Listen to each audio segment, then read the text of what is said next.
రాష్ట్రంలో 2030 నాటికి ప్రతి 50 కిలోమీటర్లకు ఒక క్యాన్సర్ చికిత్సా కేంద్రం అందుబాటులో ఉండేలా చర్యలు చేపడుతున్నామని రాష్ట్ర వైద్య ఆరోగ్య శాఖ మంత్రి సత్యకుమార్ యాదవ్ అన్నారు. విశాఖలోని కేజీహెచ్ క్యాన్సర్ విభాగానికి 45 కోట్ల రూపాయలతో కొనుగోలు చేసిన 3 కీలక వైద్య పరికరాలను మంత్రి ప్రారంభించారు. వైద్య విద్యార్థులతో ముఖాముఖి నిర్వహించారు. ఈ సందర్భంగా మంత్రి మీడియాతో మాట్లాడుతూ క్యాన్సర్ నివారణకు రాష్ట్ర ప్రభుత్వం పలు చర్యలు తీసుకుంటోందన్నారు.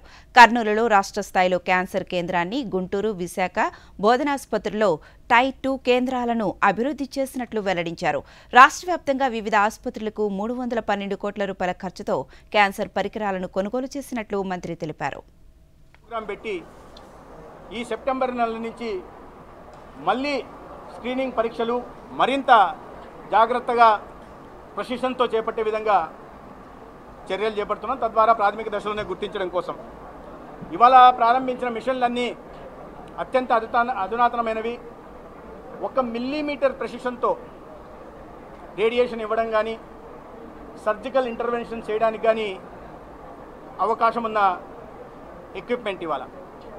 అయితే గౌరవ ముఖ్యమంత్రి గారు ఈ వ్యాధి వచ్చిన తర్వాత వాటిని చికిత్స అందించడం కాకుండా వీటిని ముందుగానే గుర్తించడం కోసం, ఒక ఆరోగ్యవంతమైన జీవన శైలిని అలవాటు చేయడం కోసం, ఆహారపు అలవాట్లలో కూడా మార్పులు తీసుకొచ్చి ఈ వ్యాధిని పడకుండా వాటిని కాపాడుకునే దిశగా ప్రయత్నాలు చేయాలని